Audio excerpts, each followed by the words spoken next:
Let's begin, as all good disasters do, with love. Or rather, the medieval version of it. Because in royal Europe, love was rarely about affection, and more about who owned the next mountain range over. These were not candlelit dinners and poetry. They were contracts, signed in Latin, sealed in wax, and often followed by several generations of mutual suffering. Segment 1. The family tree that became a circle. Our story drifts first to Spain, around the late 16th century. The Habsburg dynasty, famous for their castles, armies, and alarming jawlines, was at its genetic peak. And by peak, I mean, the part of the mountain where the rocks start falling off. The Habsburgs had a grand idea: if marrying into power was good, then marrying within power must be even better. So, generation after generation, cousins married cousins. Uncles married nieces. And by the time we arrive at King Charles II of Spain, the family tree looks less like a tree, and more like a snake eating its own tail. Charles II, poor man, was the final act in a centuries-long drama of inbreeding. His pedigree was pure royal gold, but his health, tragically, was not. He was described as weak, epileptic, sterile, and often confused. His jaw was so pronounced that he could barely chew. Court physicians took one look and wrote, in the polite way of the time, that His Majesty suffers from an unfortunate accumulation of family resemblance. He could not speak properly until he was 4. He could not walk until he was 8. He married twice, once to Marie Louise of Orleans, who reportedly cried when she met him, and once to Maria Anna of Neuburg, who also cried, but for political reasons. When he died in 1700, at age 38, Spain mourned, and Europe quietly sighed with genetic relief. His death ended the Spanish Habsburg line, but not before centuries of inbreeding had left their quiet, tragic mark on nearly every royal house in Europe. Segment 2. The French who tried to outdo them. If Spain was a cautionary tale, France looked at that and said, "Challenge accepted." Let's float over to the court of Louis XIV, the Sun King. Radiant, divine, and very much in love with himself. His marriages were less about bloodlines and more about image, but even he couldn't escape the odd cousin connection here and there. Still, it was his descendants who truly leaned into the genetic chaos. Louis XV's family managed to make the Habsburgs look almost restrained. His children and grandchildren married so strategically within the same small pool of European nobility that by the time we reach Louis XVI and Marie Antoinette, everyone is related to everyone else. Which may explain a lot. Louis XVI was awkward, indecisive, and fond of lock-making. Marie Antoinette was witty, spoiled, and profoundly bored. Together, they were not great.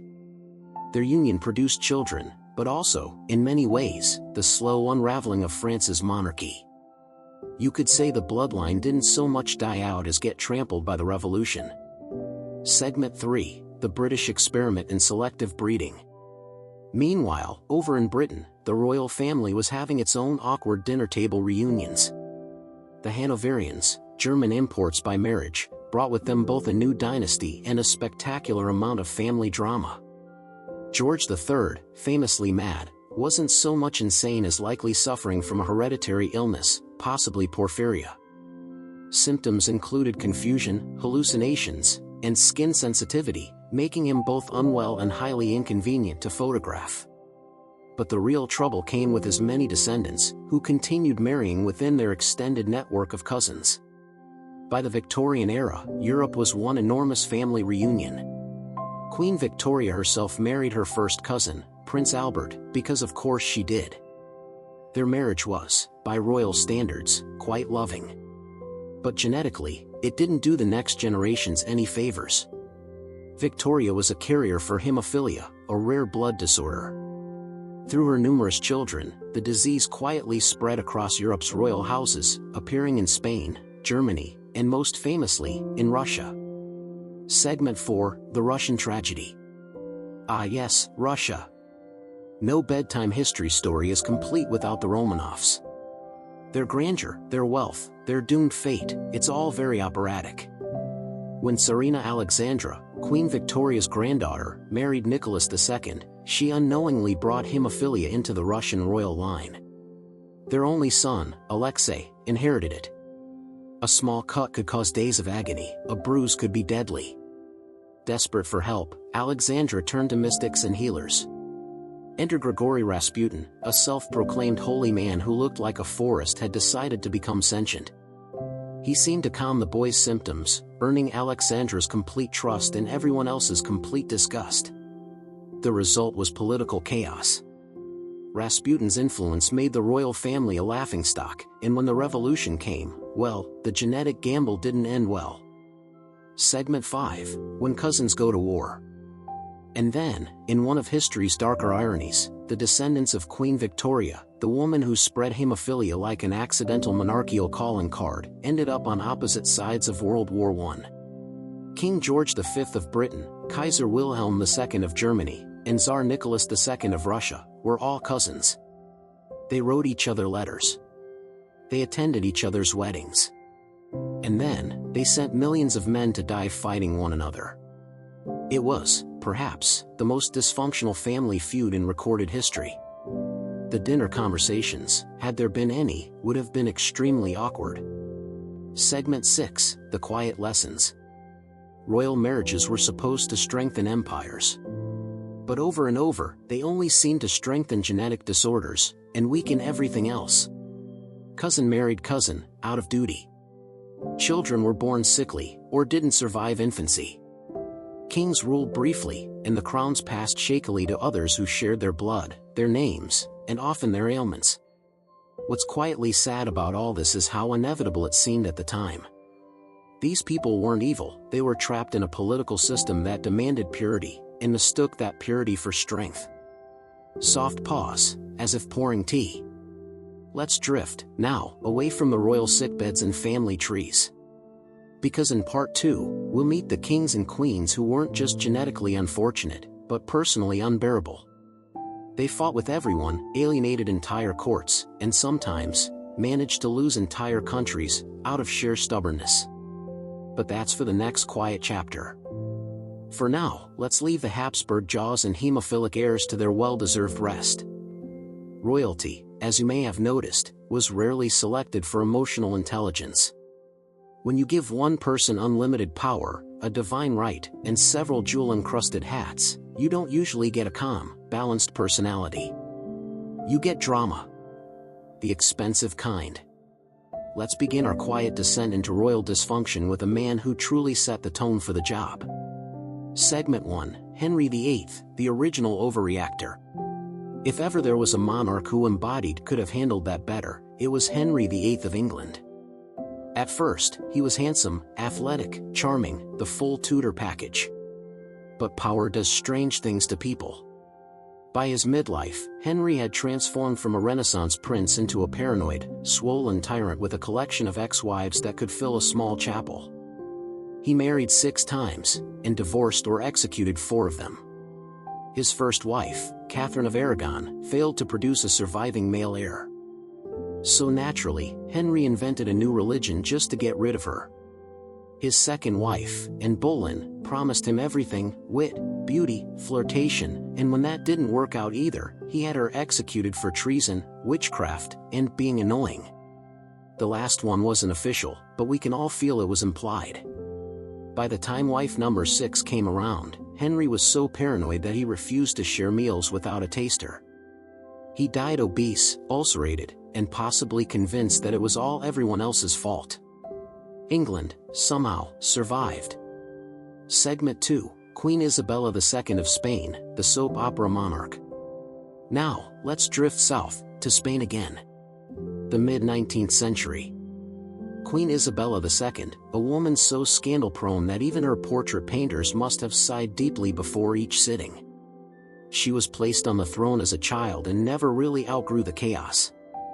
Her arranged marriage to her cousin, because of course it was, turned out disastrously. Her husband, Francisco de Assis, was described by contemporaries as devout, delicate, and more interested in lace than in politics. The marriage was a disaster of operatic proportions. Both took lovers openly. Both produced illegitimate children, though Isabella had rather more of them. Her court became a revolving door of affairs, favoritism, and whispered gossip. Eventually, she was exiled, after several failed coups and public scandals, and spent her later life wandering Europe, somewhat contentedly, and occasionally reminiscing about the good old days when she at least had an empire to embarrass. Segment 3. Emperor Nero, the man who needed a hobby. From scandal to spectacle. Rome, 1st century. Emperor Nero, the boy who would be king, and then very much shouldn't have been. He ascended the throne at 16 and spent the rest of his reign perfecting the art of self-absorption. He fancied himself an artist, a poet, a singer. Rome, unfortunately, fancied him a menace. He murdered his stepbrother, his mother, his wife, possibly his second wife. When Rome burned in 64 AD, people whispered that Nero had started it himself, so he could rebuild the city with his own statue in the center. Modern historians think that might be unfair. But even if he didn't light the match, he definitely played the liar while it burned. Eventually, as tends to happen, everyone turned on him. He fled, declared himself unworthy of life, and died with the immortal last words, "What an artist dies in me." Which is both tragic and incredibly on brand. Segment 4. Queen Christina of Sweden, the Overthinker. Let's drift north now, into colder air and colder tempers. Queen Christina of Sweden, 17th century, brilliant, eccentric, and completely disinterested in being queen. She was crowned at 18 and immediately began confusing everyone. She dressed in men's clothing, refused to marry, and filled her palace with philosophers. She loved art, theater, and long discussions about the meaning of life, all perfectly lovely, but not what the Swedish parliament had in mind. When she abdicated at age 28, she left a note essentially saying, "I'm tired." And honestly, who among us can't relate? She moved to Rome, converted to Catholicism, and spent the rest of her life hosting salons and mildly irritating the Vatican. A peaceful end for one of history's great introverts. Segment 5. George IV, England's midlife crisis in human form. Back in England, the Hanoverians continued their streak of emotional volatility with King George IV, a man who might best be described as a decorative problem. He was vain, extravagant, and constantly in debt. His personal motto could have been, "Why spend one fortune when you can spend 5? He built Brighton Pavilion, a seaside palace decorated entirely like an opium dream, and filled it with furniture so garish that even his servants reportedly winced. He drank too much, gambled excessively, and spent most of his reign arguing with Parliament and his own father. When he finally died, the British public held mixed feelings. One newspaper put it gently, no one wished him to stay, and no one wished him gone sooner. Which is about as close to affection as George IV was likely to get. Segment 6. Ludwig II of Bavaria, the dreamer who forgot reality. Now, let's glide quietly over to Bavaria, 19th century. King Ludwig II, the Swan King. A romantic, an aesthete, and arguably, a man more suited to a fairy tale than a government. He adored music, particularly the operas of Wagner, and spent vast sums building castles that looked like clouds sculpted from marble. Neuschwanstein, Linderhof, Herrenchiemsee, each more extravagant than the last. Unfortunately, his finances couldn't keep up with his imagination. By his 40s, Ludwig had bankrupted Bavaria, refused to meet his ministers, and spent most of his time wandering his palaces at night, talking to imaginary friends. Declared insane, he was deposed and soon after found dead in a lake, along with the doctor who had diagnosed him. The details were vague. But his castles remain, glittering monuments to one man's very expensive daydreams. Segment 7. Marie Antoinette, the misunderstood diva. We've mentioned her before, but let's pause a moment longer with Marie Antoinette, because her reputation deserves a bedtime reevaluation. Contrary to popular myth, she probably never said "let them eat cake." But she did spend her reign surrounded by luxury, gossip, and self-inflicted PR disasters. When peasants starved, she built a pretend farm in her garden, complete with cows and shepherdesses, so she could cosplay as a peasant herself. It didn't help her image. Still, Marie was more naive than cruel. a product of inbreeding, isolation, and too many powdered wigs. When the revolution came, she faced it with dignity. Quietly. Bravely. And if nothing else, she taught the world an eternal truth: never let your publicist also be your hairdresser. Segment 8, Caligula, Rome's Fever Dream. Ah yes, another Roman detour. Caligula, emperor for just 4 years, managed to make everyone nostalgic for tyranny. He started well, then fell ill, recovered, and apparently decided that sanity was optional. He declared himself a living god. Held dinners where guests who bored him were executed mid-meal. Appointed his horse, Incitatus, as consul, a joke, perhaps, but one that required an entire stable staff to take seriously. Eventually, the Senate and his own guards had enough. He was assassinated, his body dumped in a shallow grave, and Rome collectively agreed never to speak of it again. A national reset, of sorts. Segment 9, the petty, the proud, and the perpetually confused.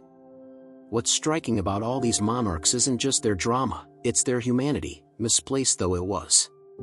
They were, each of them, trapped in roles too large for one mind. Some sought love and found paranoia. Some sought art and found ruin.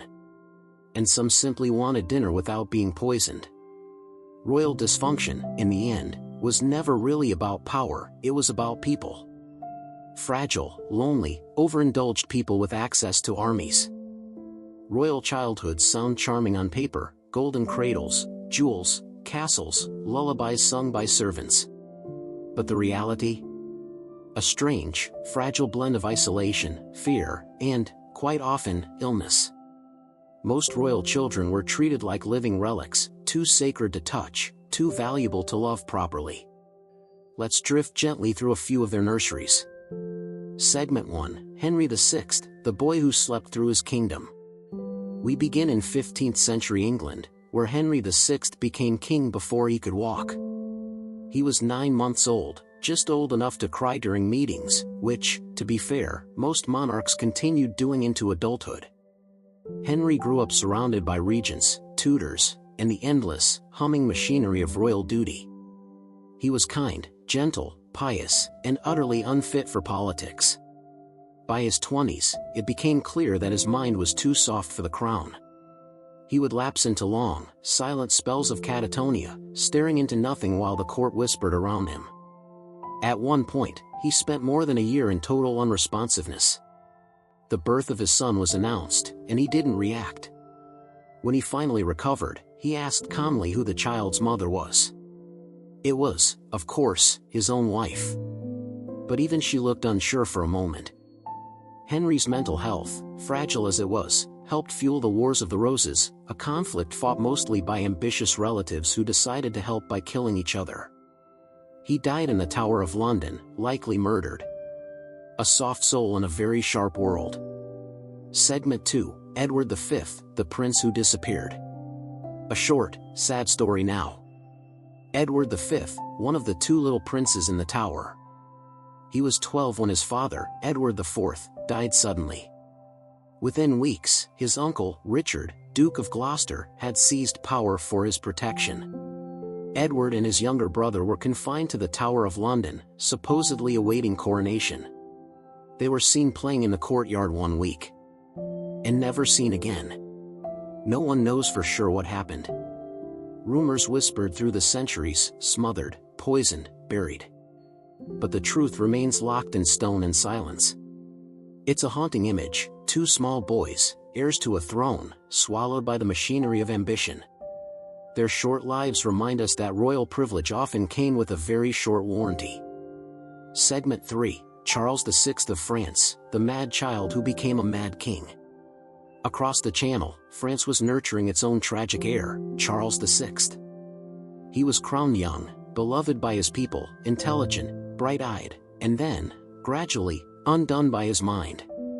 His first breakdown struck in his early 20s. Riding with his army, he suddenly turned on his men, believing them to be traitors, and killed several before being restrained. From then on, his sanity came and went like bad weather.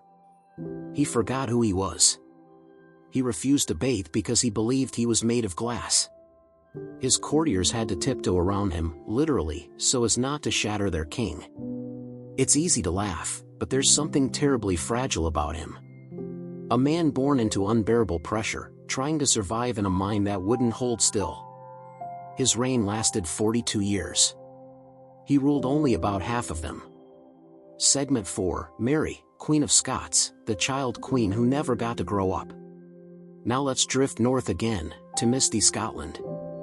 Mary Stuart was crowned queen when she was 6 days old. Imagine that, your first week alive, and already responsible for a kingdom constantly on fire.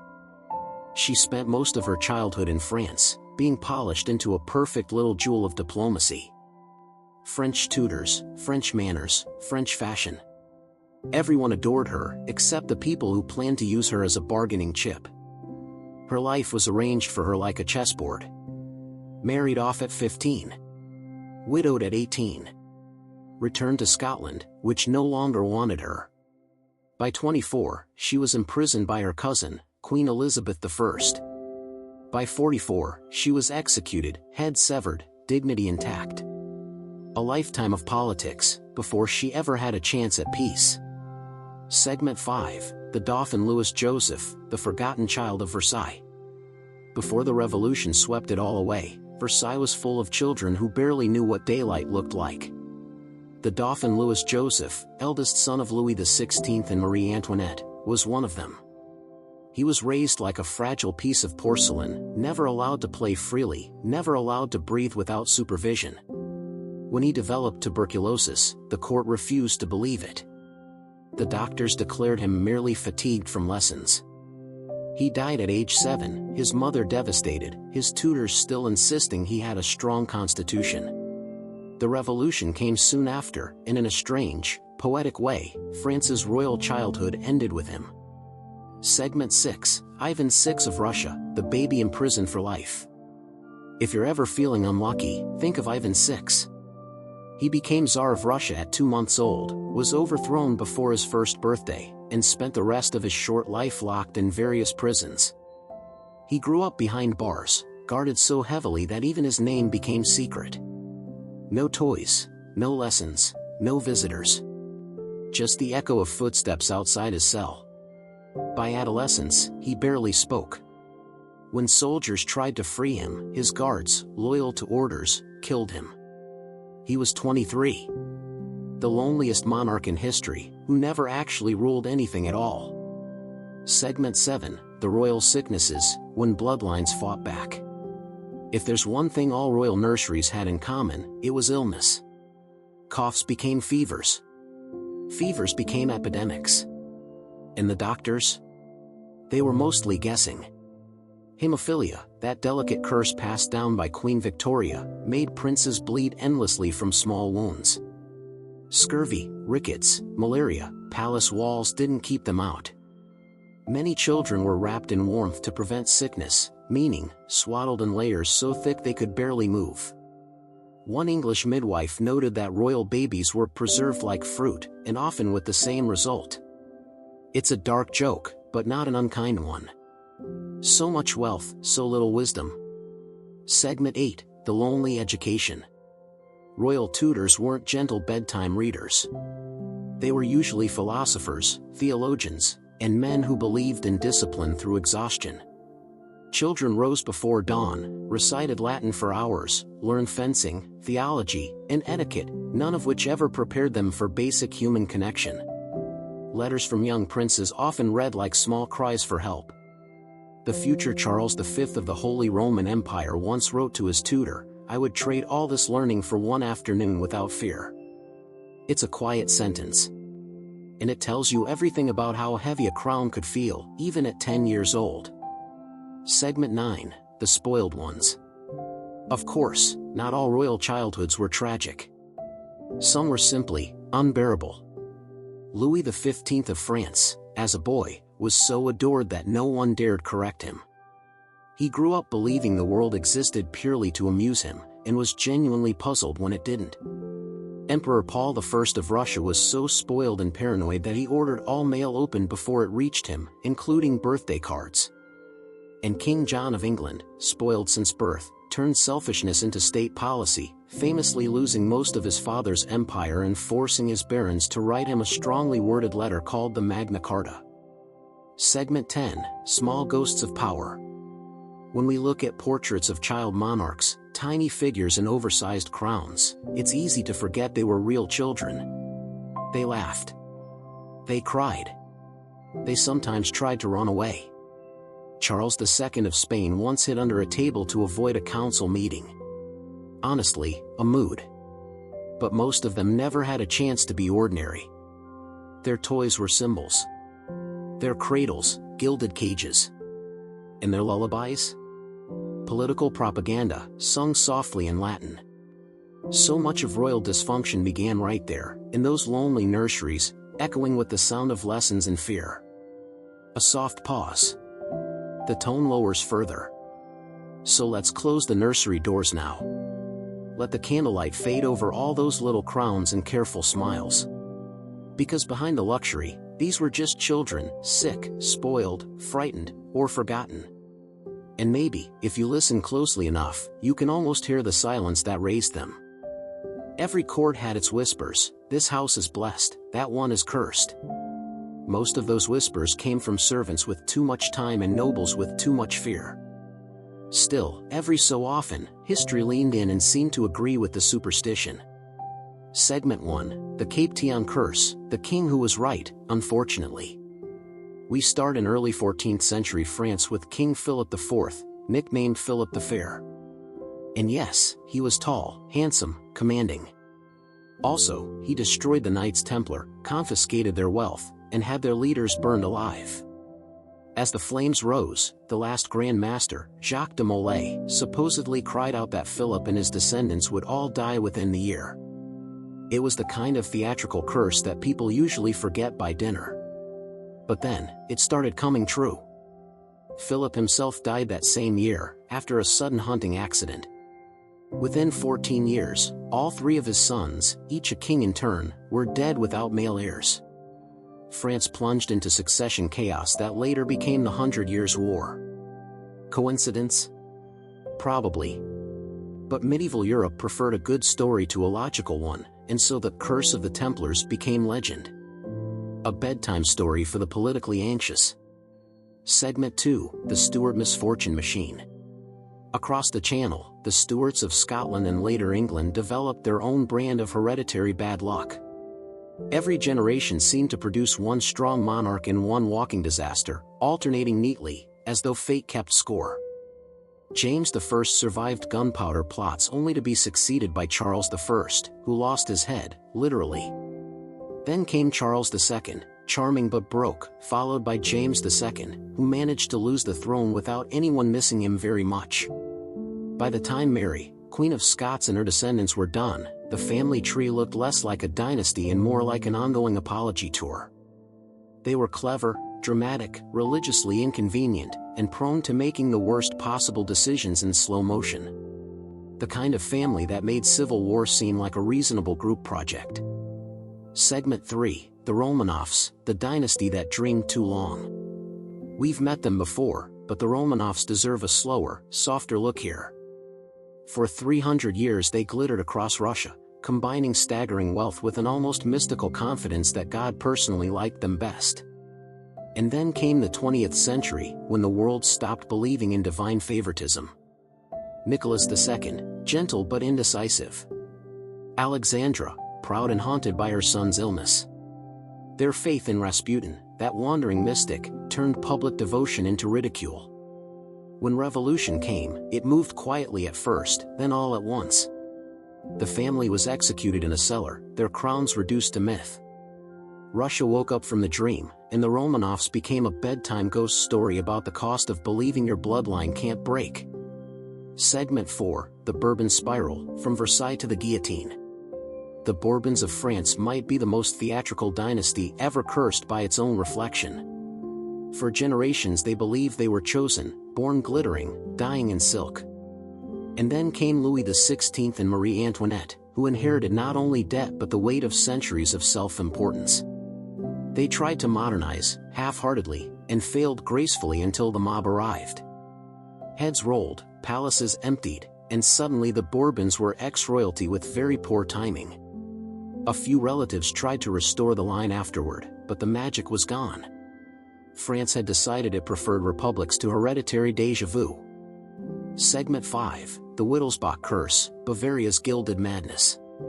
Over in Bavaria, the Wittelsbachs had everything: art, castles, and a suspicious number of mysterious deaths. They claimed descent from Charlemagne. They ended up known for hallucinations. King Ludwig II drowned under curious circumstances. His cousin, Empress Elizabeth of Austria, was later assassinated. Another cousin, King Otto, spent decades declared insane, locked in a castle that looked more like a fairy tale than a hospital. Locals began murmuring about a Wittelsbach curse, a poetic phrase for what was probably generations of untreated depression. But it's the poetry people remember, not the diagnosis. Segment 6, the Habsburg Legacy, when the curse was science.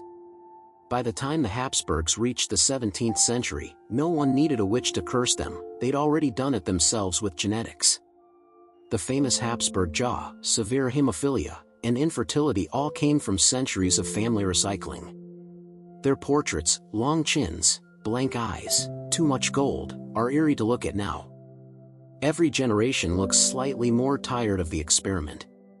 Charles II of Spain, their final product, could barely eat and believed he was bewitched. He wasn't wrong, just mistaken about who did the bewitching. Segment 7, the Lost Monarchies, the Quiet Fade Out. Not every royal line ended dramatically. Some just evaporated. The House of Savoy in Italy faded after World War II, their palaces turned into museums.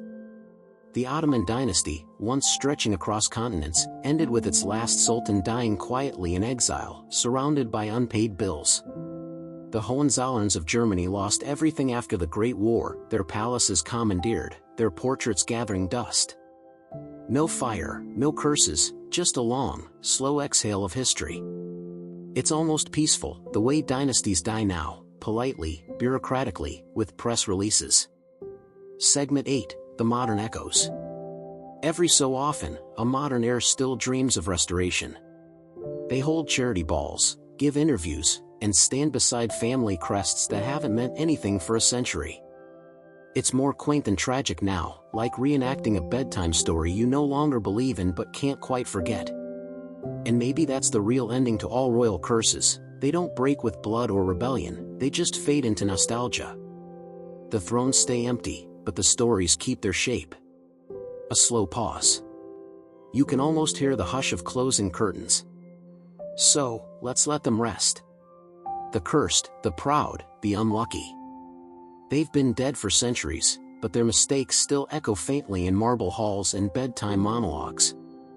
Maybe, if there's any comfort in their fates, it's this: even the most powerful bloodlines eventually become history's lullabies. And lullabies, after all, are meant to help us sleep.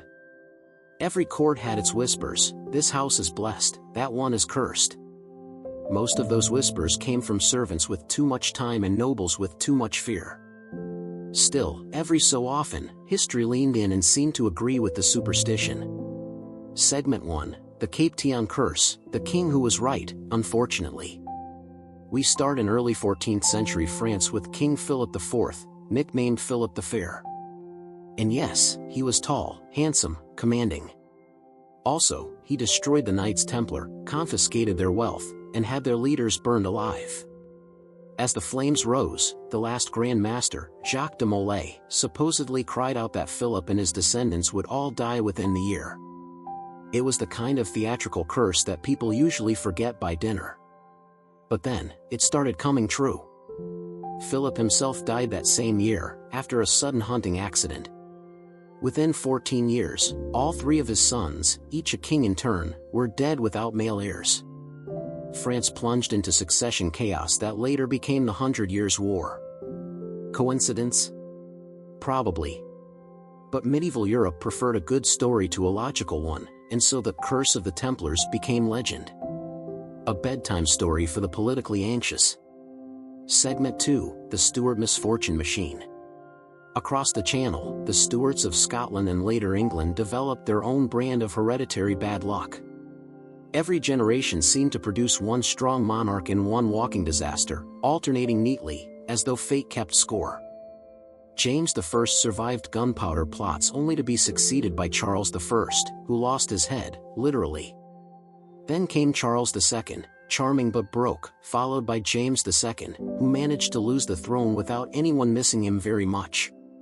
By the time Mary, Queen of Scots and her descendants were done, the family tree looked less like a dynasty and more like an ongoing apology tour. They were clever, dramatic, religiously inconvenient, and prone to making the worst possible decisions in slow motion. The kind of family that made civil war seem like a reasonable group project. Segment 3, the Romanovs, the dynasty that dreamed too long. We've met them before, but the Romanovs deserve a slower, softer look here. For 300 years they glittered across Russia, combining staggering wealth with an almost mystical confidence that God personally liked them best. And then came the 20th century, when the world stopped believing in divine favoritism. Nicholas II, gentle but indecisive. Alexandra, proud and haunted by her son's illness. Their faith in Rasputin, that wandering mystic, turned public devotion into ridicule. When revolution came, it moved quietly at first, then all at once. The family was executed in a cellar, their crowns reduced to myth. Russia woke up from the dream, and the Romanovs became a bedtime ghost story about the cost of believing your bloodline can't break. Segment 4, the Bourbon Spiral, from Versailles to the guillotine. The Bourbons of France might be the most theatrical dynasty ever cursed by its own reflection. For generations they believed they were chosen, born glittering, dying in silk. And then came Louis XVI and Marie Antoinette, who inherited not only debt but the weight of centuries of self-importance. They tried to modernize, half-heartedly, and failed gracefully until the mob arrived. Heads rolled, palaces emptied, and suddenly the Bourbons were ex-royalty with very poor timing. A few relatives tried to restore the line afterward, but the magic was gone. France had decided it preferred republics to hereditary déjà vu. Segment 5, the Wittelsbach Curse, Bavaria's Gilded Madness. Over in Bavaria, the Wittelsbachs had everything: art, castles, and a suspicious number of mysterious deaths. They claimed descent from Charlemagne, they ended up known for hallucinations. King Ludwig II drowned under curious circumstances. His cousin, Empress Elizabeth of Austria, was later assassinated. Another cousin, King Otto, spent decades declared insane, locked in a castle that looked more like a fairy tale than a hospital. Locals began murmuring about a Wittelsbach curse, a poetic phrase for what was probably generations of untreated depression. But it's the poetry people remember, not the diagnosis. Segment 6, the Habsburg Legacy, when the curse was science. By the time the Habsburgs reached the 17th century, no one needed a witch to curse them, they'd already done it themselves with genetics. The famous Habsburg jaw, severe hemophilia, and infertility all came from centuries of family recycling. Their portraits, long chins, blank eyes, too much gold, are eerie to look at now. Every generation looks slightly more tired of the experiment. Charles II of Spain, their final product, could barely eat and believed he was bewitched. He wasn't wrong, just mistaken about who did the bewitching. Segment 7, the Lost Monarchies, the Quiet Fade Out. Not every royal line ended dramatically. Some just evaporated. The House of Savoy in Italy faded after World War II, their palaces turned into museums. The Ottoman dynasty, once stretching across continents, ended with its last sultan dying quietly in exile, surrounded by unpaid bills. The Hohenzollerns of Germany lost everything after the Great War, their palaces commandeered, their portraits gathering dust. No fire, no curses, just a long, slow exhale of history. It's almost peaceful, the way dynasties die now, politely, bureaucratically, with press releases. Segment 8, the Modern Echoes. Every so often, a modern heir still dreams of restoration. They hold charity balls, give interviews, and stand beside family crests that haven't meant anything for a century.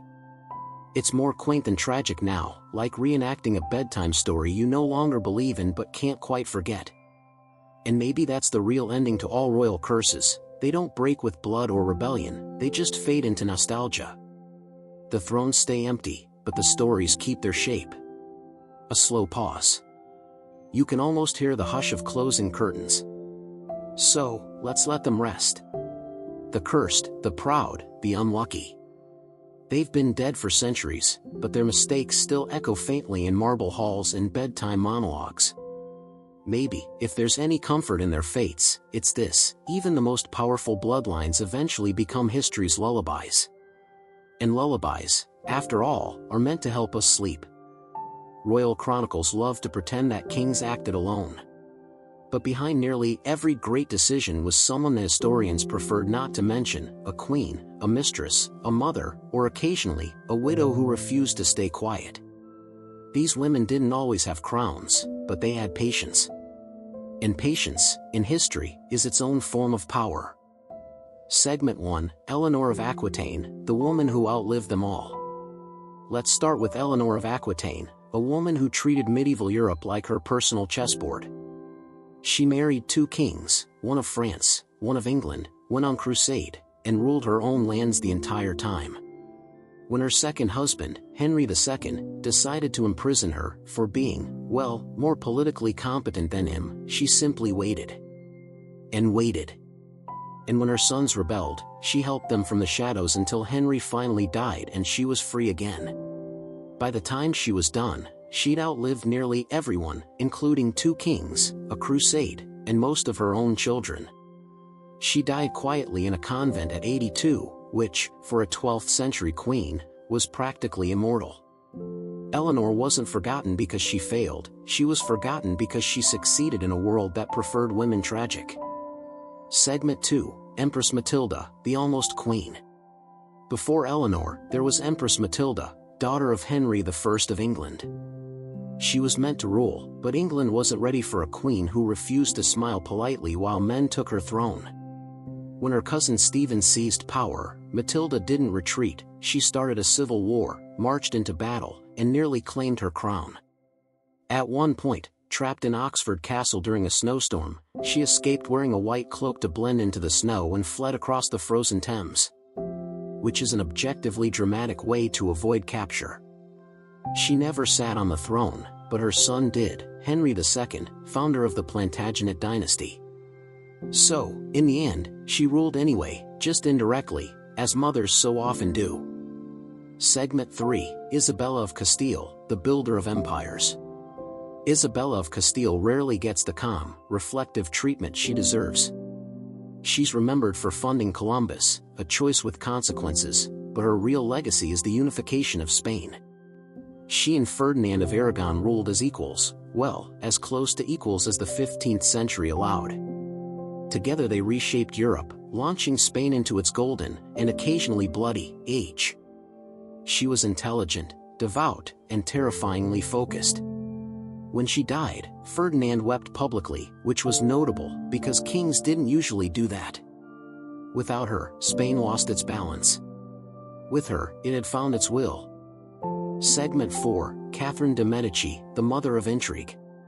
If history were a dinner party, Catherine de' Medici would be the one quietly pouring the wine while calculating everyone's motives. Born in Florence, married into France, she spent most of her life surrounded by plots, wars, and the general chaos of the Reformation.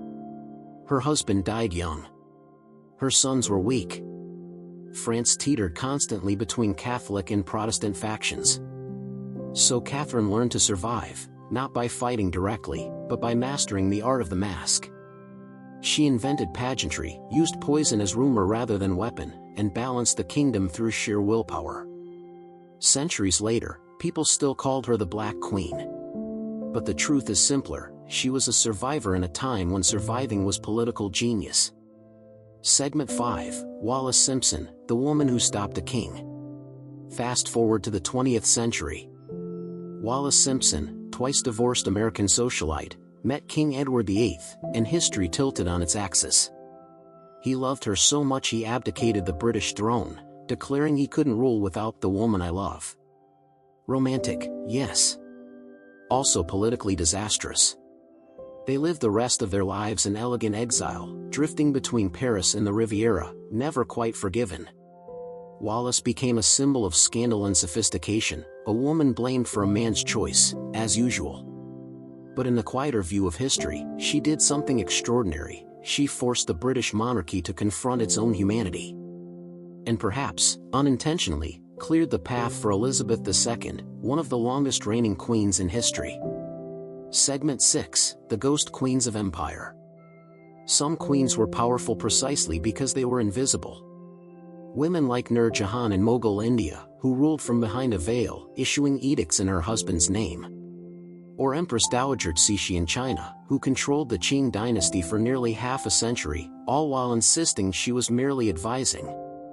They navigated systems designed to erase them. They built empires in silence. And when the histories were written, they were reduced to side notes, favorites, mothers, regents. Titles that hide their command. But every faded portrait, every quiet line of correspondence, still hums with their presence. Segment 7, The Ones We Barely Remember. There are others, lost completely to time. Queens whose names exist only in charters and footnotes. Duchesses buried under wrong dates.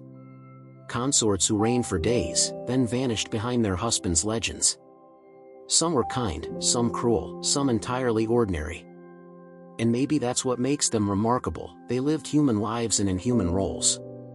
They smiled in portraits, brokered peace treaties, endured betrayals, and waited for their stories to be told. Which, at last, we're doing now.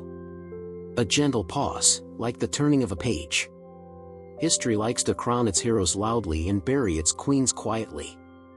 But if you listen carefully, in the long halls of memory, in the soft rhythm of old letters, you can still hear them. Their laughter, their fury, their calm. They ruled kingdoms that forgot to thank them. And tonight, as you drift into sleep, perhaps they finally get what they were always denied. A little peace. Empires like to pretend they last forever. They build marble arches, stamp coins, and name cities after themselves, so certain that permanence is something you can engineer. But time, as always, has other plans. And if you listen closely, under the dust and the ruins, you can almost hear them sighing.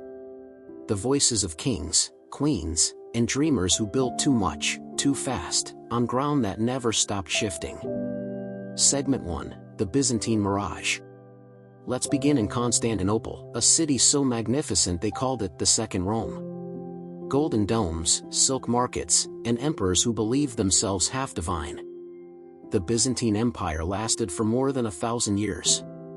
And then, one spring morning in 1453, it didn't. As the Ottomans breached the walls, Emperor Constantine XI supposedly tore off his royal insignia and vanished into the chaos. No one ever found his body. Some say he turned to stone, waiting to rise again when the city needed him. It's poetic. And, like most poetry, probably false. But the legend persists because the Byzantines couldn't quite accept they were gone. Which, in fairness, is how every empire ends: denial first, dust later. Segment 2, The Kingdom of Burgundy, a color, a dream. Then there was Burgundy. Not just a color, but once, a kingdom rich enough to rival France. They threw feasts so decadent that even the guests got tired halfway through. Under Charles the Bold, Burgundy seemed destined to unite Western Europe. But Charles, ever the optimist, died in battle against the Swiss, because he assumed they wouldn't actually fight back. They did. His duchy was divided, his fortune scattered, his dream bottled up as a shade of red on a paint chart. And that's how a kingdom became a color. Segment 3, The Plantagenet Dream, England and France. For centuries, English kings ruled vast parts of France, because, of course, they thought they should. They spoke French, taxed England, and pretended this arrangement made perfect sense. Then came the 100 Years' War, which, despite its name, lasted 116 years, because historians love round numbers that lie. By the end, France had taken everything back. England was left with a single French town and a collection of very defensive poems about destiny. What was once the Angevin Empire, stretching from Scotland to the Pyrenees, collapsed into nostalgia and Shakespearean speeches. All that ambition, reduced to iambic pentameter. Segment 4, the Kalmar Union, Scandinavia's brief experiment. Up north, the Kalmar Union tried to merge Denmark, Norway, and Sweden under one crown. It lasted just long enough for everyone involved to realize they didn't like each other very much. There were endless councils, treaties, and polite letters that gradually devolved into assassination attempts. Sweden left. Norway lingered awkwardly. Denmark pretended it was fine. By the time it ended, the only thing truly united was their mutual resentment. It was, in short, Europe's first and most predictable breakup. Segment 5, the Holy Roman Empire, neither holy, nor Roman, nor an empire. Voltaire once described it best, neither holy, nor Roman, nor an empire. And he was right. It was a loose confederation of German states with an emperor who needed everyone's approval to exist. Imagine a group project that lasts for 9 centuries. That was the Holy Roman Empire. It dissolved quietly in 1806, when Napoleon decided he'd had enough of its confusing titles. No last stand, no grand rebellion, just a paperwork announcement and collective relief. Centuries of pomp, undone by bureaucracy. Segment 6, the Mughal Empire, Splendor and Stillness. Far from Europe, another empire shimmered at its height. The Mughals of India built palaces that looked like mirages, gardens that felt like prayers, and a rhythm of life so intricate that even decline looked graceful. By the 18th century, that grace began to fracture. Court intrigues deepened, the British arrived with ledgers and rifles, and the once luminous dynasty faded into ceremonial obscurity. The last emperor, Bahadur Shah II, was exiled after the Indian Rebellion of 1857.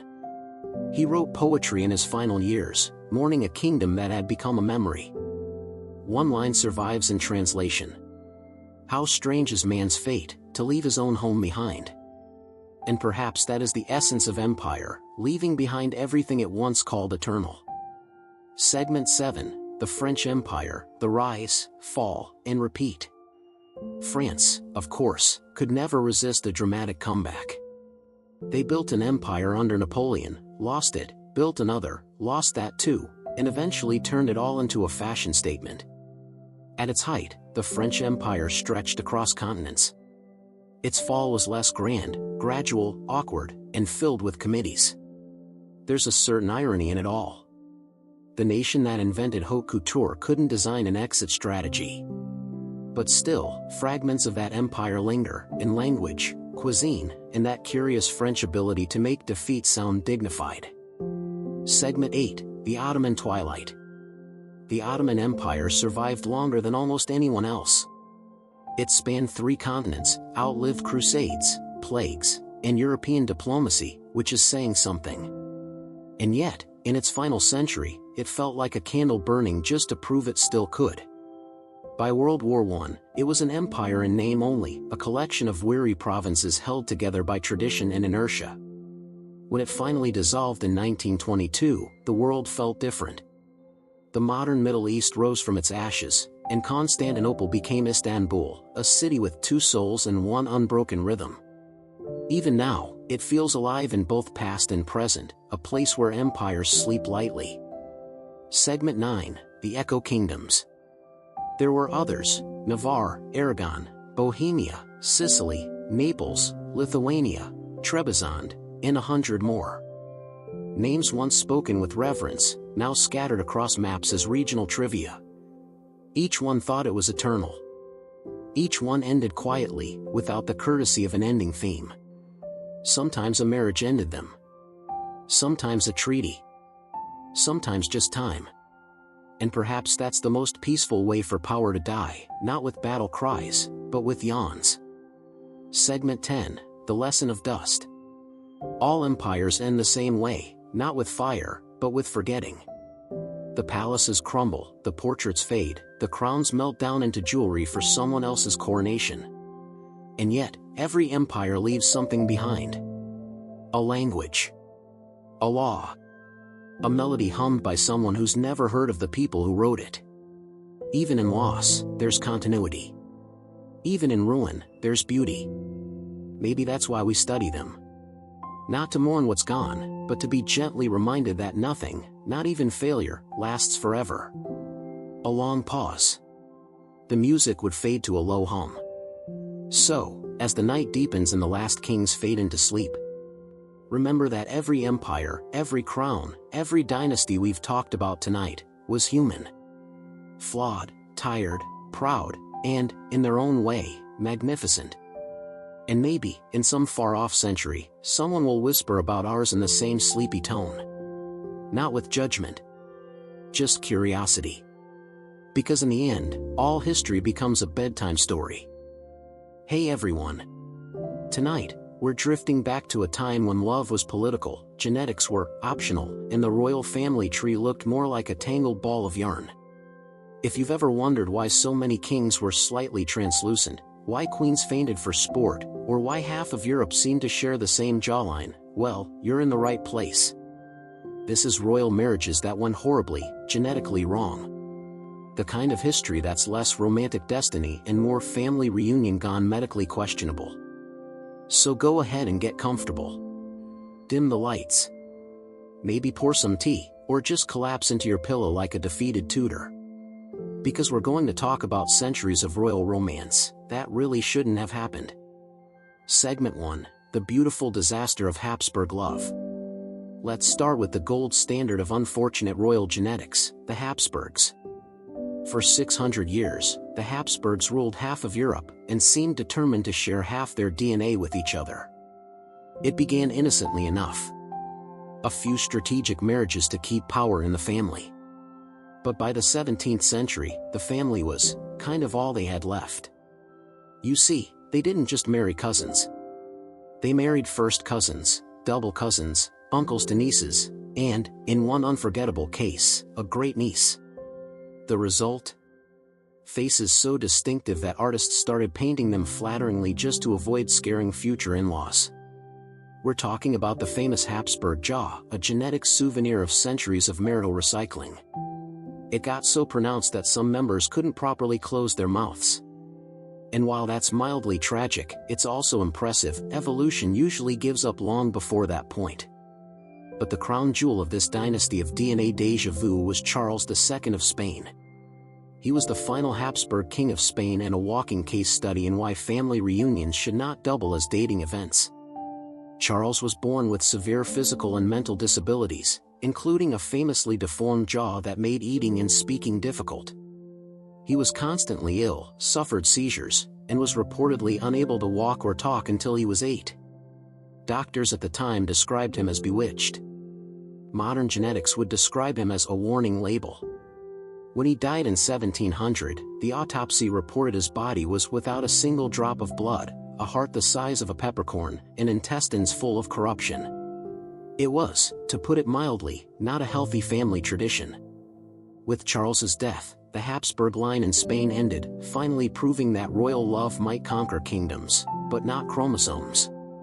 Let's drift now to another set of marriages that promised glory, and instead produced chaos. Segment 2, The Tudors and Their Romantic Misfires. Few dynasties were as dramatic, or as short-lived, as the Tudors. You might know Henry VIII as the man who had 6 wives, beheaded 2, and still managed to complain about being unlucky in love.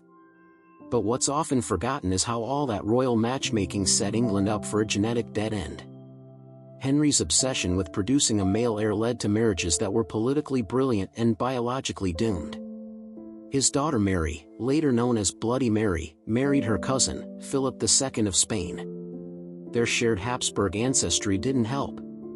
Mary's pregnancies were false. Her health collapsed. Philip, unsurprisingly, was busy conquering Europe. When Mary died, her half-sister Elizabeth took the throne, and wisely chose not to marry at all. She saw the genetic writing on the wall and thought, perhaps, solitude was safer. It was. Elizabeth I died childless, ending the Tudor line. But honestly, given how things were going, that was probably nature's way of saying, let's stop here before someone tries to marry a cousin and a sibling for good measure. Segment 3, The Bourbon Blues. Meanwhile, in France, the Bourbons were busy perfecting their own blend of beauty and dysfunction. They looked glorious in portraits. They smelled less so in person.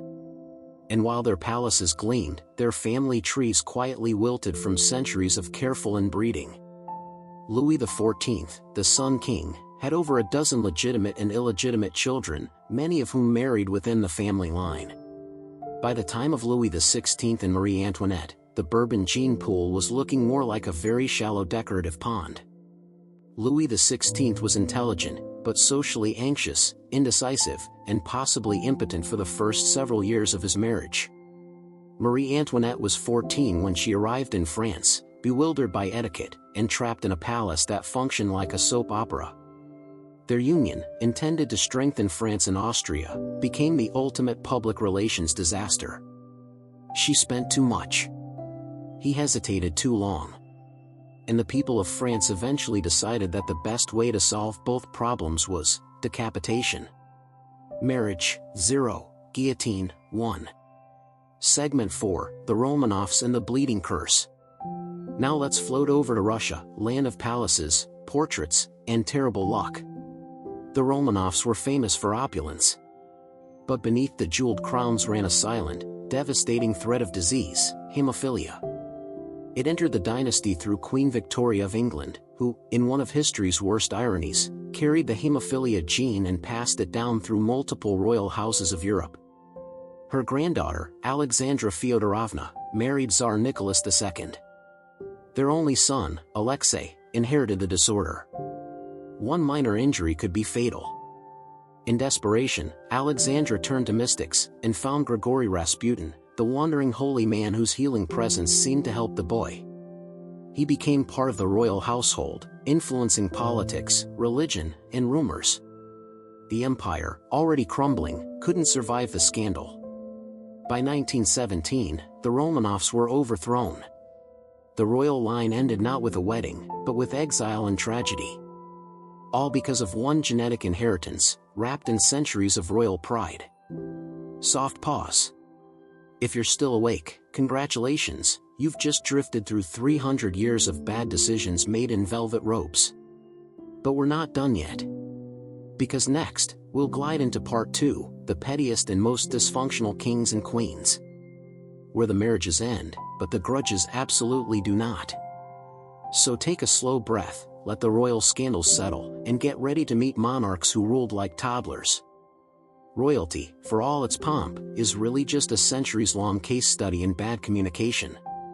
These were people raised to believe that compromise was for peasants and that feelings were something you handed to a servant. The result? A long and glorious history of tantrums, rivalries, and silent treatment conducted through entire wars. Segment 1, George III versus everyone, including reality. Let's begin with George III, the king who lost America. He wasn't cruel or even particularly incompetent. Just emotionally committed to being right. He loved order, manners, and doing things properly. Which worked fine until his colonies decided they preferred doing things loudly. George's letters to Parliament were models of polite exasperation. You can almost hear the sigh in every sentence. When the American Revolution broke out, he was genuinely shocked. He thought of the colonists as slightly unruly teenagers who'd come home once they calmed down. They didn't. By the time the Treaty of Paris was signed, Britain had lost an entire continent, and George had developed the first signs of his mental illness. Later in life, he would talk to trees, repeat sentences, and forget which decade he was in. And yet, in the middle of it all, he'd still insist on being punctual for dinner. Petty? Maybe not. But the man did try to micromanage the loss of an empire. That counts for something. Segment 2, Queen Anne, the Quiet Meltdown. Next, Queen Anne. She's best remembered for uniting England and Scotland into Great Britain, and for owning more than a dozen thrones worth of grief. She was pregnant 17 times. None of her children survived to adulthood. Her best friend, Sarah Churchill, the Duchess of Marlborough, treated her like an emotional support monarch until a series of arguments turned their friendship into a slow-motion feud. They exchanged letters filled with affection, manipulation, and, eventually, threats. and, tired of being emotionally managed, replaced Sarah with a new favorite, Abigail Massam, and froze the Duchess out completely. Sarah retaliated by writing angry pamphlets accusing the Queen of inappropriate affection. It was the 18th century equivalent of subtweeting, but with powdered wigs. And died lonely, surrounded by courtiers who couldn't decide if she was brilliant or pathetic. Both were probably true. Segment 3, Philip IV of France, the original drama king. Let's drift back a bit, to Philip IV, also known as Philip the Fair. He was tall, handsome, and absolutely allergic to anyone else having authority. When the Pope criticized him for taxing church lands, Philip kidnapped the Pope. When the Knights Templar became too rich, he accused them of witchcraft, tortured them for confessions, and confiscated their fortune. He spent years rewriting reality to suit himself. And somehow, the French people mostly admired him for it. His nickname the Fair referred to his looks, not his behavior. Though in fairness, he did look great while bankrupting his country and destroying an order of knights. Segment 4, Catherine the Great and her complicated household. Catherine the Great of Russia was smarter than most of her court and made sure everyone knew it. She overthrew her husband Peter III, who preferred playing with toy soldiers to ruling, and took the throne for herself. Once in power, she read philosophy, built schools, modernized the empire, and maintained a rotating lineup of handsome favorites. Her court whispered endlessly about her love life, because that's what happens when a woman in power enjoys being alive. Catherine largely ignored them, preferring art, architecture, and competent government to defending her reputation. Still, her letters reveal moments of weariness, quiet reminders that ruling alone, surrounded by flattery and suspicion, is its own kind of loneliness. Segment 5, King Louis XIV, the Human Peacock. If ever there was a man designed for theatrical lighting, it was Louis XIV, the Sun King. He turned Versailles into a stage where every gesture meant something, and every noble existed to orbit him. Louis believed that appearances were the truest form of power. He held audiences in bed, conducted diplomacy while being dressed, and hosted ballets in which he played the god Apollo. When a minister annoyed him, Louis didn't argue, he simply refused to notice the man for months. Imagine being ghosted by your boss for an entire season. He outlived most of his children, most of his lovers, and possibly his sense of proportion. When he died, the court mourned extravagantly, mostly out of habit. And yet, France still calls him Le Roi Soleil, proof that if you act like the center of the universe long enough, history might believe you. Segment 6, Ferdinand II and Isabella, a power couple's silent war. They're remembered for uniting Spain and funding Columbus, but behind the portraits, Ferdinand and Isabella barely spoke. Each ruled their own half of the kingdom and spent years negotiating which half was more important. They signed their letters jointly, but often lived hundreds of miles apart. When Isabella died, Ferdinand remarried a much younger woman to prove he was still relevant. The new marriage was a disaster. His children despised him, and his health declined. He died still trying to convince everyone that he'd been the real ruler of Spain. Petty? Absolutely. Effective? Also yes. Segment 7, Henry VIII, the Collector. We can't skip Henry VIII. He turned marital dissatisfaction into national policy. Every time his love life went wrong, a new religious movement seemed to appear. Divorced, beheaded, died. Divorced, beheaded, survived. Behind the nursery rhyme simplicity was a man terrified of aging and terrified of women who didn't need him. He surrounded himself with flatterers, executed old friends, and ate his way into immobility. By the end, he was carried to his bed by servants, ulcerated and furious, muttering about betrayal. His final act was to accuse a long-dead wife of infidelity, just to win an argument no one else was having. Segment 8, Christian VII of Denmark, the prince who couldn't cope. Now to Denmark, where Christian VII ascended the throne at 17 and immediately fell apart. He was charming in moments and terrifying in others, prone to paranoia, self-harm, and outbursts that left his court walking on eggshells. His physician, Johann Struensee, became his advisor, and then his wife Caroline Matilda's lover. To Together, they ruled in the king's name, passing reforms while the actual monarch played with his dog. When the affair was discovered, Struensee was executed, Caroline was exiled, and Christian retreated into decades of isolation. A tragic end, wrapped in the usual royal absurdity. A soft pause. The sound of paper turning. History remembers their crowns, their titles, and their portraits. But the truth is quieter. Most of these rulers were just people who never learned how to be ordinary. They lived in houses too big for comfort and carried grudges too old to forget. And yet, it's that pettiness, that human messiness, that makes them feel oddly real, like distant relatives you're grateful not to visit. You might imagine royal childhoods as golden ones, miniature courts with toys carved from ivory, ponies with embroidered saddles, and tutors who quoted Aristotle before breakfast. And yes, there were toys, and tutors, and far too much embroidery. But there was also isolation, illness, and the crushing knowledge that your bedtime depended on the health of the nation. Royal children were raised like state secrets. Everyone had an opinion about their health, their tutors, their handwriting, and their future marriages, usually before they could even talk.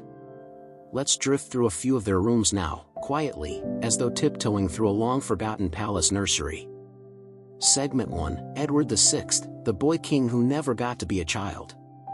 Our first stop is Tudor England again, where Edward VI, the only son of Henry VIII, was born to universal relief and immediate anxiety. His father had destroyed the Catholic Church in England just to get a legitimate male heir. So when Edward finally arrived, everyone acted like a prophecy had been fulfilled. Edward was sickly from birth. Pale, fragile, and constantly watched by doctors who didn't actually understand medicine. He was tutored in Latin, theology, and the fine art of not annoying his father. Henry would hold court with the boy sitting beside him, silent and perfectly still. A 6-year-old prop in the pageant of kingship. When Henry died, Edward became king at 9. His signature was shaky, his voice high, and his authority entirely fictional. The real power belonged to his uncles, who used his name to enrich themselves. Edward grew thinner each year, writing long, dutiful letters about the Reformation and his faith. By 15, he was coughing blood and praying for forgiveness. He died still believing he'd changed the world. In a way, he just never got to live in it. Segment 2, Charles II of Spain, the unluckiest prince in Europe. Now, quietly, let's move south to Spain, where the House of Habsburg was reaching the end of its genetic experiment. Charles II of Spain was born in 1661, the product of 2 centuries of royal inbreeding. He was his own great-uncle several times over. He suffered from severe developmental issues, epilepsy, and a face that his contemporaries described, unkindly, as melancholy. He couldn't speak properly until he was 4. Couldn't walk until he was 8. Yet everyone still treated him like the sun itself. Servants addressed him in whispers. Courtiers bowed until their knees ached. Charles spent his days being prayed over, anointed, and fed strange potions designed to strengthen the royal constitution. Most of them were mercury-based. Naturally. He married twice, but had no children. At his death, Spain was left without an heir, and Europe plunged into war. Historians often call him the bewitched king, but that feels unfair. He wasn't cursed. He was simply born into a dynasty that had tried too hard to stay pure, and forgot what that actually meant. Segment 3, Isabella of Valois, the child bride of England. Across the channel, there was Isabella of Valois, sent from France to marry England's King Richard II. She was 6 years old. Richard was 29. It was a political marriage, of course, meant to secure peace between the two nations. But even by medieval standards, it raised eyebrows. Richard treated her kindly, in a way that probably confused everyone. He gave her dolls, jewels, and her own tiny court. They would dine together occasionally, though he often spent those evenings talking politics while she tried not to drop her fork. When Richard was deposed and imprisoned, Isabella was still only 11. The new king, Henry IV, wanted to marry her to his son, an offer she refused with remarkable dignity. She returned to France, remarried, and died at 19. A short life lived entirely for diplomacy. It's easy to forget how many treaties rested on the shoulders of children like her. Segment 4, the Dauphin Louis, the prince who never laughed. Let's float gently forward to France, to the reign of Louis XIV, and the quiet tragedy of his son, the Dauphin Louis. Imagine growing up as the child of the Sun King. Every day, your father is worshipped as a living god, and every meal feels like a religious ceremony. The Dauphin was raised to be perfect. His tutors recorded his meals, his prayers, and his posture. He was never alone, not even while sleeping. Servants stood nearby to fan him and whisper corrections in case he forgot which hand to lift first. He grew into a shy, uncertain man who couldn't bear to contradict anyone. Louis XIV found him dull. Court gossip said he never laughed without permission. He died before his father, leaving behind a line of heirs who inherited none of his gentleness and all of the exhaustion. Segment 5, Mary, Queen of Scots, the lonely little monarch. Now to Scotland, where Mary Stuart became queen when she was 6 days old. Her mother ruled as regent, while Mary was sent to France for safekeeping. There, she was raised in luxury alongside the French royal children. She spoke several languages, danced beautifully, and smiled on command. Everyone adored her, partly because she was charming, and partly because she was politically useful. When she was 15, she married the French Dauphin. He died 2 years later, leaving her widowed, homesick, and watched by everyone. She returned to Scotland as a young queen who no longer remembered how to be Scottish. And from that moment on, her life became one long misunderstanding. Segment 6, Ivan the Terrible, the boy who learned cruelty. Far to the east, in the glittering, paranoid world of Muscovy, young Ivan IV grew up surrounded by death. His parents died when he was a child, leaving him at the mercy of rival noble families. He was beaten, mocked, and starved by his own caretakers. They made him watch as his friends were tortured, just to remind him who really ruled. As a boy, Ivan would throw cats and dogs from palace towers, small rehearsals for the cruelty he'd later unleash on people. When he finally became Tsar, he carried the trauma with him like a crown. The violence of his reign wasn't random, it was the only language he'd ever been taught. Segment 7, Elizabeth I, raised in suspicion. Back in England, Elizabeth Tudor grew up as the daughter of a mother who'd been executed. She learned very early that affection was conditional and that survival meant silence. She was shuffled between royal households, each filled with people who alternately pitted and feared her. At 14, she was the subject of scandal when her guardian's husband, Thomas Seymour, began visiting her chamber at dawn. Elizabeth handled it all with unnerving composure.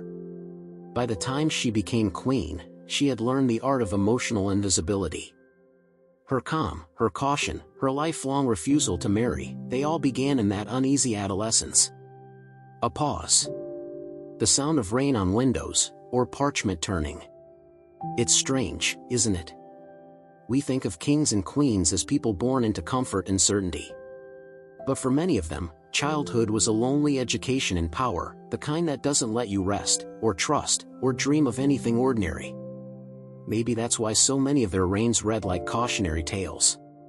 Because the world taught them to rule long before it ever taught them to be human. Let's take one last quiet breath and drift toward the closing chapter. A soft reflection on what it really means to inherit power, and why so many royal stories end the same way. In silence, regret, or uneasy legacy. There's an idea we keep coming back to, century after century, that power is something you can hold. That if you just have enough titles, enough gold, enough servants waiting outside your door, you'll finally feel secure. But history rarely agrees. Most rulers didn't seem to enjoy being powerful. They endured it. They carried it like a heavy crown that pinched behind the ears and left marks they could never quite hide. Segment 1, The Weight of the Crown. For every grand coronation, there's a quieter moment that follows, the first night alone, when the music has stopped and the courtiers have gone to bed. That's when the silence settles in. The weight of decision. The expectation of perfection. A king or queen could never really be off duty. Their smiles were strategy. Their marriages were policy. Even their children were national assets, to be traded or married off like rare commodities. And in that constant performance, many of them simply disappeared. Their real selves faded behind ceremony and custom until even they forgot who they were pretending to be. Segment 2, the Mirror Room. Imagine Louis XIV in his Hall of Mirrors at Versailles. Every wall gleaming with reflections, dozens of him, each one frozen mid-stride, mid-glance, mid-smile. He built that room as a monument to power, but it's also a perfect metaphor for monarchy itself. Every ruler surrounded by reflections, but never by equals. The mirrors made him visible from every angle, and yet utterly alone. Most royal palaces had that same contradiction built into their walls. The more light they let in, the fewer shadows you could hide in. Privacy was for peasants. Royalty lived under constant observation. Every bite of food, every sigh, every glance was noted, interpreted, and whispered about. No wonder so many of them turned inward, or went quietly mad. Segment 3, the illusion of control. You'd think being king or queen meant control. But most of them were trapped by their own systems. Their councils schemed behind them. Their families plotted ahead of them. The church, the nobility, foreign ambassadors, all pulling at the threads of the same rope. And when things went wrong, the monarch took the blame. When things went right, they became legend. Either way, there was never any escape.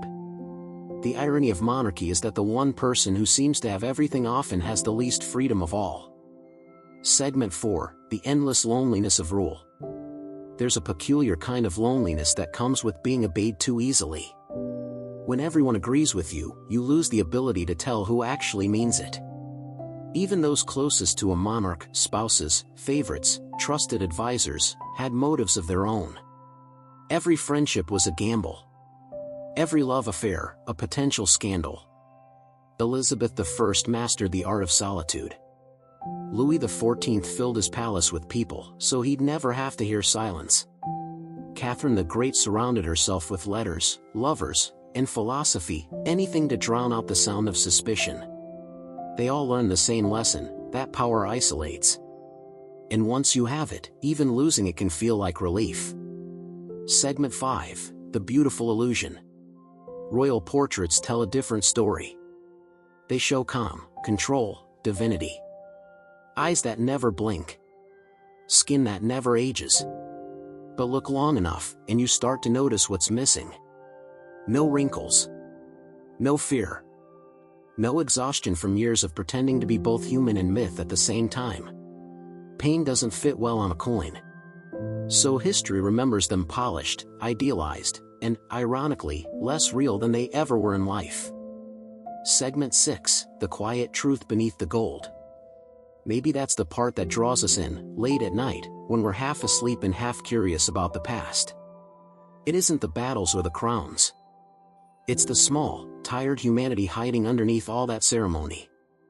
The way Henry VIII wanted love but kept mistaking control for affection. The way Mary, Queen of Scots, just wanted to go home. The way Charles II of Spain wanted to be normal, and didn't know what that meant. All the power in the world, and not a moment of peace. That's the paradox of monarchy. To live surrounded by luxury and yet be starved of something as simple as comfort. Segment 7, the fade into history. Eventually, every crown ends up in a museum. The jewels are cleaned, the portraits restored, and the names reduced to trivia.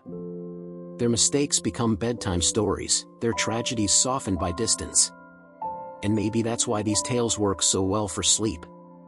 Because even the most dramatic lives, the most ruthless reigns, all fade into quiet eventually. Time smooths them out. Every war becomes a paragraph. Every heartbreak becomes a footnote. And what's left is something strangely soothing. A reminder that even power, for all its noise, ends in silence. A soft breath. The imagined flicker of candlelight. So if you're still awake, though I hope you're not, just remember this: the past is full of restless people pretending to be certain. Kings, queens, emperors, and empresses, all of them chasing order in a world that never really made sense. And now, centuries later, we lie here, half asleep, listening to their stories and realizing that they weren't so different after all. They wanted the same things we all do. To be remembered kindly, to be understood, and to find a little bit of peace before the end. A long, sleepy pause. So, let's end here, where history always ends. In the quiet after the noise. The calm after the crowns. And the soft exhale of a world that's finally gone still. Thank you for drifting back through time with me tonight. Sleep well, dream softly. And remember, history doesn't mind if you fall asleep halfway through. It'll still be here when you wake up. History often remembers kings and queens by their victories, their territories, or the wars they fought. But sometimes, the most fascinating stories are quieter, small, pettier, and somehow more human. These were people with crowns who occasionally acted like children, holding grudges, sulking, and micromanaging everyone around them. Let's wander softly through a few of their lives. Segment 1, George III, the King Who Lost America. George III wasn't cruel. Not exactly. He was determined, organized, and believed very strongly that he was right. Always. When the American colonies revolted, he was genuinely shocked. He thought of them as overgrown children who would return to their senses, eventually. They did not. By the end of the war, he had lost an entire continent and was already showing signs of mental illness. He would talk to trees, repeat sentences, and forget the date, but never dinner etiquette. Petty? Maybe not. Exhausting? Definitely. Segment 2, Queen and Silent Feuds. Queen Anne of England had 17 pregnancies, none of which survived. She also had a long friendship with Sarah Churchill, Duchess of Marlborough, which eventually devolved into decades of silent resentment. Letters flew like arrows, filled with affection, manipulation, and threats. Anne's response?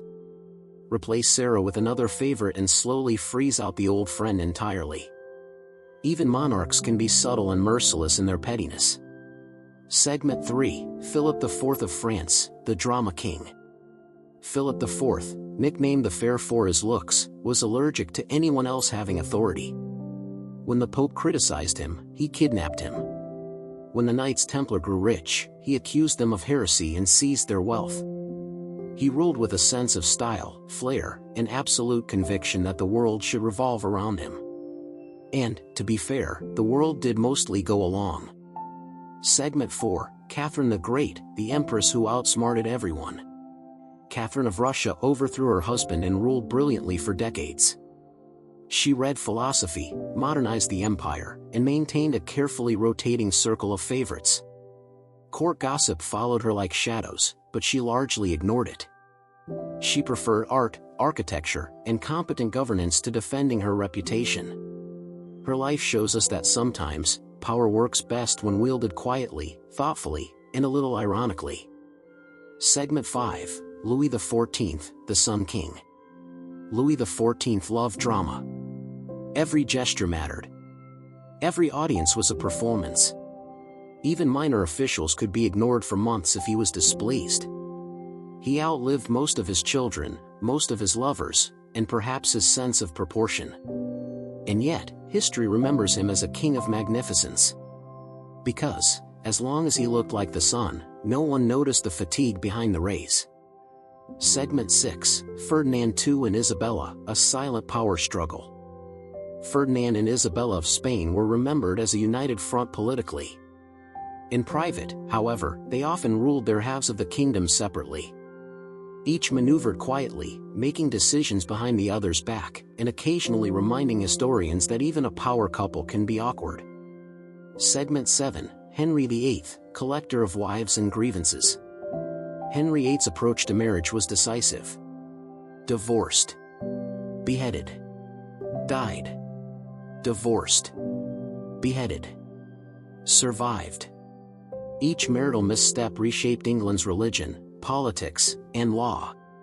He surrounded himself with flatterers, betrayed old friends, and eventually became a legend not for wisdom, but for indulgence.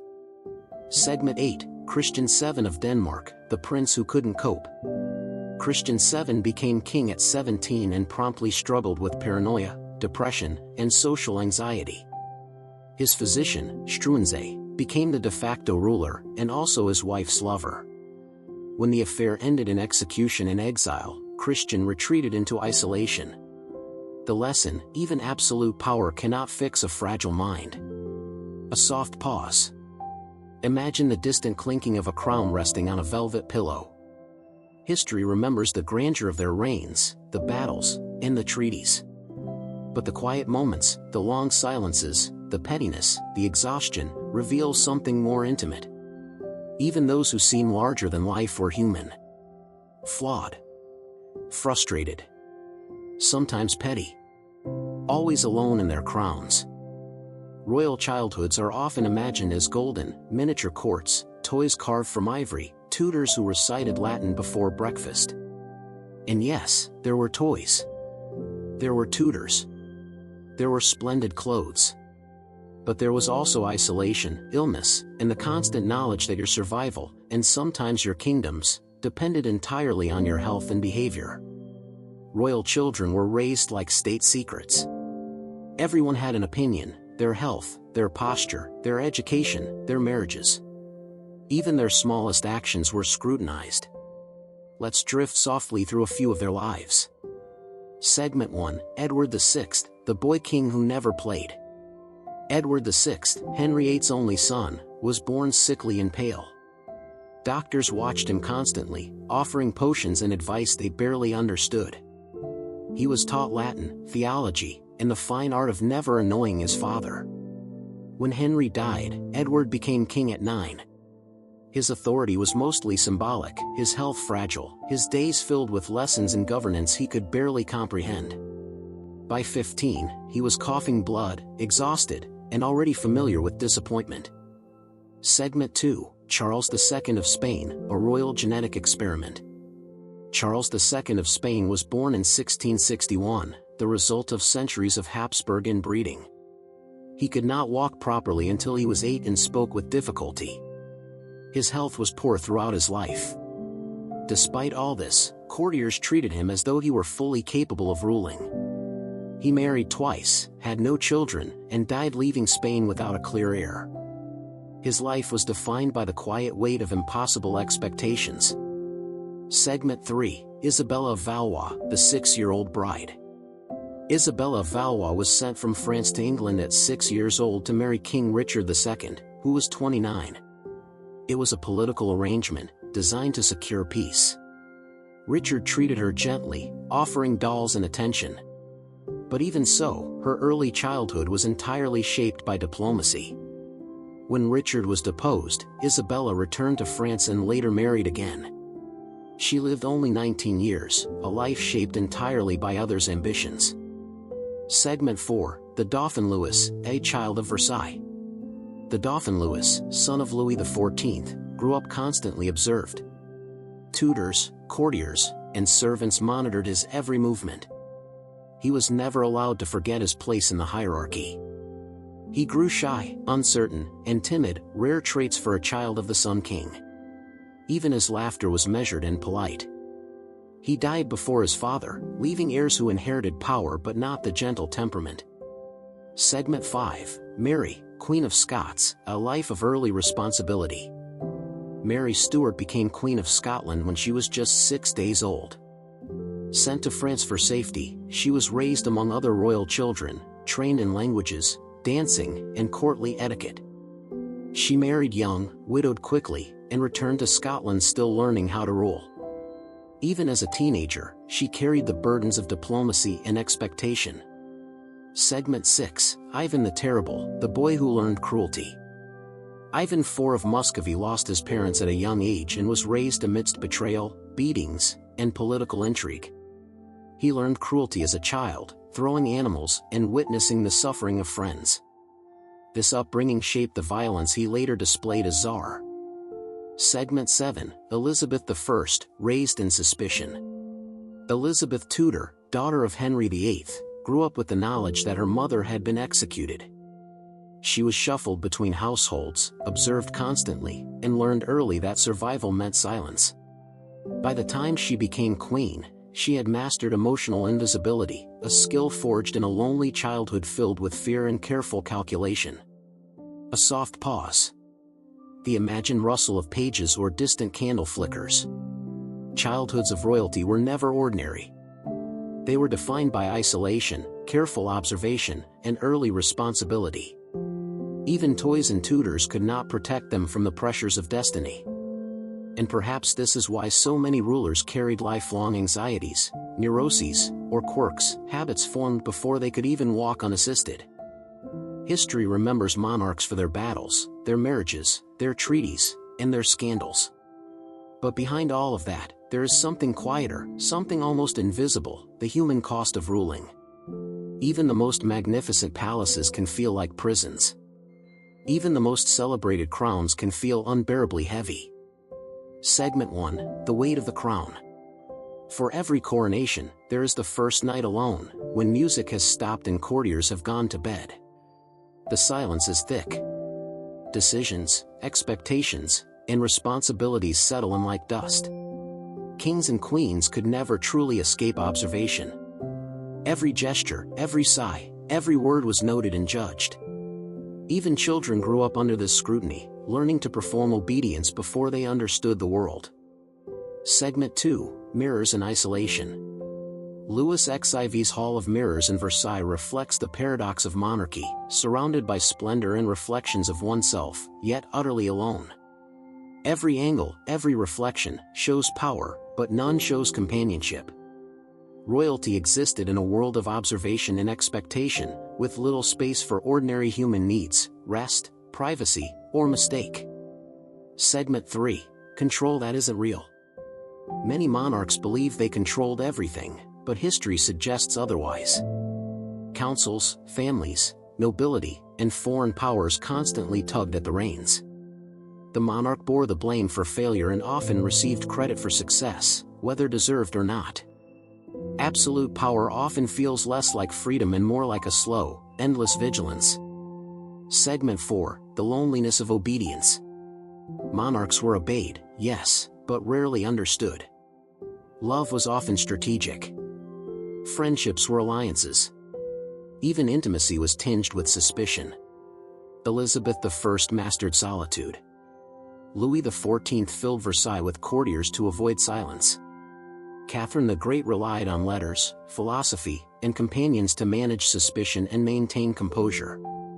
All of them learned the same lesson: power isolates. Segment 5: The Illusion of Grandeur. Portraits, jewels, and ceremonies tell one story: magnificence.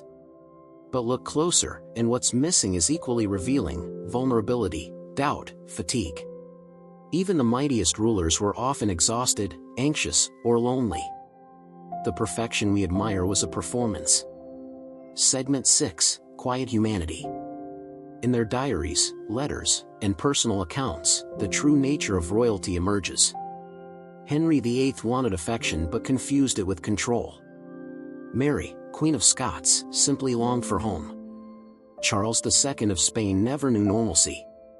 The lesson is simple: even immense power cannot protect the human heart from isolation, expectation, and mortality. Segment 7: The Fade into History. Eventually, every crown ends in a museum, every palace becomes a relic, and every monarch becomes a story. Wars, politics, and personal dramas shrink into paragraphs and footnotes. Time softens everything, leaving behind only the quiet echoes of lives once lived in bright, gilded cages. And perhaps that is why these stories are so fitting for bedtime. Because even the loudest histories, full of ambition, betrayal, and grandeur, eventually fade into silence. A long, soft pause. So, as you lie here, drifting towards sleep, remember, kings, queens, and emperors were human. They sought understanding, comfort, and peace, just like anyone else. History does not mind if you fall asleep halfway through. It will wait quietly, patient, gentle, and still. Good night, and sleep well.